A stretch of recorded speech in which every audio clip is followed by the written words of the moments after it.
మీ పిల్లల డాక్టర్ కల డబ్బు వల్ల ఆగిపోవద్దు. కేవలం 18 లక్షల నుంచి ఎంబీబీఎస్ విదేశాల్లో. అందరికీ నమస్కారం. నేను శిరీష. ప్రస్తుతం మనతో పాటు ఉన్నారు ప్రముఖ తంత్ర జ్యోతిష్యులు, జ్యోతిష్య రత్న, జ్యోతిష్య సామ్రాట్ డాక్టర్ చింత రుక్మందర్రావు గారు. గురుగారితో మాట్లాడదాం. నమస్కారం గురుగారు. మాతృదేవో భవ, పితృదేవో భవ, ఆచార్య దేవో భవ. ఓం నమో మాందీశ్వరాయ నమః. అందరూ బాగుండాలి, అందరికి మంచి జరగాలి. గురుగారు, ఈ ఆగస్టు మాసంలో కర్కాటక రాశి వారికి ఎలా ఉండబోతుందంటారు? ఎలాంటి జాగ్రత్తలు తీసుకోవచ్చు అంటారు? ఆర్థిక పరంగా, ఆరోగ్యపరంగా ఈ మాసం యొక్క గ్రహ గోచారం ఏంటంటారు? అలాగే ఈ మాసంలో చంద్రగ్రహణం, సూర్యగ్రహణం రెండు కూడా ఏర్పడబోతున్నాయని తెలియజేస్తున్నారు కాబట్టి దీని ప్రభావం ఈ రాశిపై ఎంతవరకు ఉంటుందంటారు?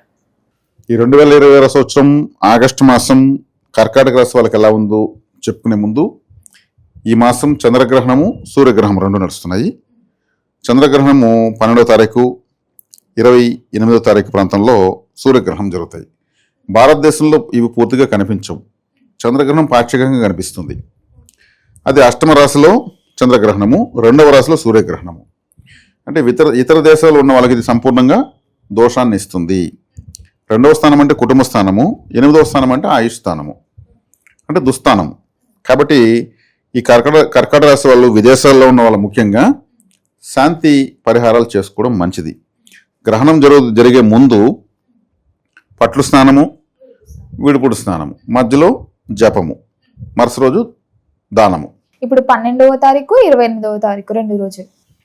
కాబట్టి చంద్రగ్రహణానికి 1 కేజీ బియ్యము, తెల్లటి వస్త్రంలో మూటగట్టి, ఒక వెండి కప్పులో నిండా నెయ్యి పోసి, అందులో మునిగేట్టుగా 2 చిన్న నాగపడగలు పెట్టి, 2 నాగపడగలు, ఒకటి రాహు, ఒకటి కేతు, బ్రాహ్మణులకు దానం ఇవ్వడం మంచిది. ఏదైనా దక్షిణ తాంబూలాలు పెట్టి ఇవ్వడం. మరి విదేశాల్లో బ్రాహ్మణులు దానాలు తీసుకునే వాళ్ళు ఎక్కువగా ఉండరు. ఇక్కడ వాళ్ళకు సంబంధించిన వాళ్ళు ఎవరైనా ఉంటే వాళ్ళకు డబ్బులు పంపించి వీళ్ళ యొక్క గోత్రము, నక్షత్రము, పేరు చెప్పి దానం ఇప్పించడం మంచిది. అదేవిధంగా సూర్యగ్రహణానికి 1 కేజీ పావు మనకు గోధుమలు, ఒక రాగి కప్పులో నెయ్యి పోసి, అందులో ఒక 2 నాగపడగలు పెట్టి, వెండి నాగపడగలు, ఏదైనా దక్షిణ తాంబూలాలు పెట్టి అదేవిధంగా ఇక్కడ దానం చేయించవచ్చు. ఆ గ్రహణాలు పట్టే ముందు పట్టుడు స్నానం, విడుపుడు స్నానం తప్పనిసరి. మధ్యలో జపము అనేది చాలా ఇంపార్టెంట్. ఇంకా ఒక విధంగా చెప్పాలంటే ఈ 2 గ్రహణాలను కర్కాటక రాశి వాళ్ళు వరంగా మార్చుకోవచ్చు. ఈ సమయంలో వీళ్ళు మంత్ర సాధన చేశారంటే మంత్ర సిద్ధి వచ్చేస్తుంది. మామూలుగా మంత్ర సాధన చేయాలంటే ఒక పునశ్చరణ, అంటే 1,00,000 సార్లు చెప్తే ఒక పునశ్చరణ, అంటే 1,00,000 సార్లు చెప్తే కానీ కనీసం మంత్రము పని చెయ్యదు అని ఒకటి ఉంది. అదే గ్రహణ సమయంలో ఎంతసేపు ఉంటుందో గ్రహణం సేపు చెప్తే 1,00,000 సార్లు చెప్పిన ఫలితం వచ్చేస్తుంది ఆ టైంలో. కాబట్టి ఈ టైం ఒక దేవుడిచ్చిన గిఫ్ట్గా తీసుకోవచ్చు. ఈ 2 సమయాలు గ్రహణం వచ్చిందంటే భగవంతుడు మనకు ఒక గిఫ్ట్ ఇస్తున్నాడు అని అర్థం. అంటే అది మంత్ర సాధనకు ఉపయోగపడే శక్తివంతమైన సమయము. దాన్ని దోషంగా తీసుకోకుండా దాన్ని వరంగా తీసుకొని పట్టుడు స్నానాలు, విడుపుడు స్నానాలు, జపతప దానాలు చేసుకోవడము, జీవితంలో అప్డేటింగ్కి వెళ్ళిపోవచ్చు. ఆ మంత్రంతో వీళ్ళు సంకల్ప సిద్ధి చేసుకుని అన్ని సాధించవచ్చు. ఇలా మంత్ర సాధన చేసుకోగలిగిన వాళ్ళు చేసుకోవచ్చు, చేసుకోలేని వాళ్ళు ఈ దానాలు చేసుకోవచ్చు. తర్వాత కర్కాటక రాశి వాళ్ళకు ఈ మాసం గ్రహస్థితి ఎలా ఉంటుంది? 1వ తారీఖు శుక్రుడు 3వ ఇంట్లోకి వెళ్తున్నాడు. 2వ తారీఖు కుజుడు వ్యయ స్థానంలోకి వస్తున్నాడు. 5వ తారీఖు జన్మంలోకి బుధుడు వస్తున్నాడు. ఆల్రెడీ జూలై మాసంలో 27వ తారీఖునే శని వక్రగతిలో ఉన్నాడు. తర్వాత రవిగ్రహం 17వ తారీఖున 2వ ఇంట్లోకి వస్తున్నాడు. గురువు యథావిధిగా రాశిలోనే ఉన్నాడు. రాహు అష్టమంలో, ద్వితీయంలో కేతు ఉన్నారు. శని వక్రంలో ఉన్నాడు. దీని పరంగా చూస్తే అష్టమ స్థానంలో గ్రహణము, ద్వితీయ స్థానంలో గ్రహణం ఉండడం విదేశాల్లో ఉన్నటువంటి భారతీయులకు ఇబ్బంది, లేదు విదేశాల్లోనే స్థిరపడి ఉన్న వాళ్ళకు, మన భారతీయులకు ఉన్న వాళ్ళకు ఇబ్బంది. ఇంకా ఈ శని వక్రం 9వ స్థానంలో కాబట్టి, రవిగ్రహణం వస్తుంది కాబట్టి పితృస్థానంలో శని వక్రం, 2వ స్థానంలో పితృకారకుడికి గ్రహణం కాబట్టి పితృ అరిష్టము, మాతృ అరిష్టము ఉంది. అంటే తల్లికి తండ్రికి సంబంధించినటువంటి దోషాన్ని ఇక్కడ తెలియజేస్తుంది. అంటే రవి చంద్ర గ్రహాలు ఇబ్బంది పడుతున్నాయి కదా. రవి అంటే తండ్రి, చంద్రుడు అంటే తల్లి.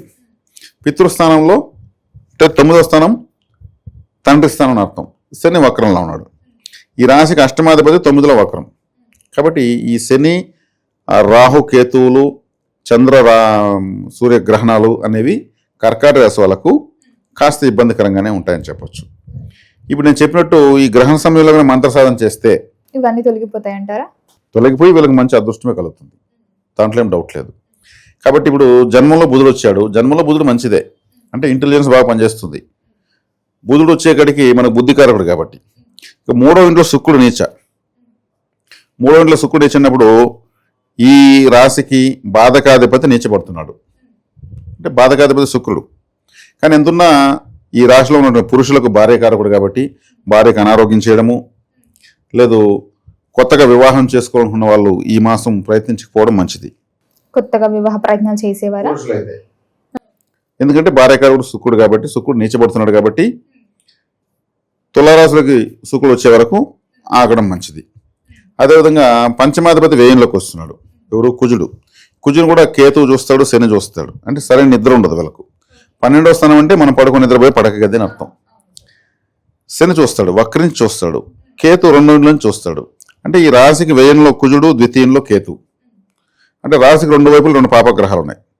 వ్యయ స్థానాన్ని ఇంకో పాపగ్రహం అడిషనల్గా చూస్తుంది. కాబట్టి నిద్ర సౌఖ్యం తక్కువ ఉంటుంది, మనశ్శాంతి కొంచెం తక్కువ ఉంటుంది. వీళ్ళు ఏమున్నా కానీ జప తప దానాదుల గ్రహణాలు చేసుకోవడంతో పాటు కుజుడికి సుబ్రహ్మణ్య ఆరాధన, అదేవిధంగా శని అనుకూలతకు కాలభైరవ అష్టకం చదువుకోవడము. 2వ ఇంట్లో కేతు ఉన్నాడు కాబట్టి వీళ్ళకు విఘ్నేశ్వర ఆరాధన, వీళ్ళు తలకు కొబ్బరికాయ దిష్టి తీసుకొని పగలగొట్టడం మంచిది ఈ మాసంలో. మరి గురువు గారు, ఈ కుటుంబ వాతావరణం ఎలా ఉంటుందంటారు ఈ మాసం? కుటుంబ వాతావరణం అనే కాడికి కుటుంబ స్థానంలోనే కదా రవిగ్రహణం జరుగుతుంది.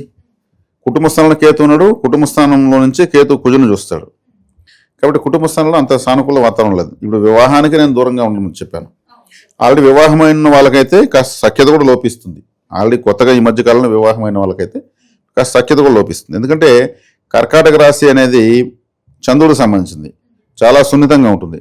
చిన్న అంటే సంతోషం వచ్చినా తట్టుకోలేరు, బాధ వచ్చినా తట్టుకోలేరు, ఏదైనా ఎక్కువ వచ్చేస్తుంది, తక్కువ ఏది రాదు వాళ్ళకు. ఒక చిన్న సంతోషకరమైన విషయానికి ఒక పెద్ద విజయంగా ఫీల్ అయ్యి పడతారు. ఒక చిన్న బాధను జీవితంలో అది పెద్ద సమస్యగా ఫీల్ అయ్యి బాధపడతారు. అట్టుంటుంది వీళ్ళకు. ప్రతిదీ భూతద్దంలో పెట్టి చూస్తారేమో. అంటే చంద్రుడు కరిగిపోతాడు కదా, మళ్ళీ పెరిగిపోతాడు కదా, వీళ్ళకు కూడా మనస్తత్వం అట్లే ఉంటుంది. మరి గురువు గారు, కర్కాటక రాశి వారికి ఈ మాసంలో ఏదైనా ఒక హెచ్చరిక, జాగ్రత్తగా ఉండాలి అంటే ఏం చెప్తారండి? జాగ్రత్తగా ఉండాలంటే వాహన విషయంలో జాగ్రత్తగా ఉండాలి. వాహనకారకుడు నీచబడినాడు శుక్రుడు. అదేవిధంగా కుజుడు వ్యయస్థానంలో ఉంటూ శుక్రుని చూస్తాడు. అదేవిధంగా శనేశ్వరుడు మళ్ళీ కుజుని చూస్తాడు, కుజుని మళ్ళీ కేతు చూస్తాడు.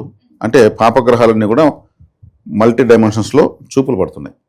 అలా ఇప్పుడు రాశికి వెనుక ముందు పాపగ్రహాలు ఉన్నాయి. ఇప్పుడు వాహన విషయంలో జాగ్రత్తగా ఉండాలి, స్త్రీల విషయంలోనూ జాగ్రత్తగా ఉండాలి. వీళ్ళకి అనవసరమైనటువంటి తగులు వచ్చే అవకాశం ఉంటుంది. వీళ్ళు ఎవరి జోలికి పోకపోయినా పని కట్టుకుని వీళ్ళని కొంతమంది ఇబ్బంది పెట్టడానికి కూడా అవకాశం ఉంటుంది. ఏదైనా గొడవలకు ఏడవడము, లేదా ఆరోపణలు చేయడము ఇటువంటివి ఉంటాయి. ఎందుకంటే శుక్రుడు కన్యా రాశిలో, కన్యా అంటే స్త్రీ రాశి, శుక్రుడు స్త్రీ కారకుడు, అక్కడ నీచపడతాడు. నీచపడి వక్రించిన శని చేత చూడబడతాడు. కాబట్టి కొంచెం ఆడవాళ్ళ విషయంలో కేర్ఫుల్గా ఉండడం చాలా చాలా మంచిది.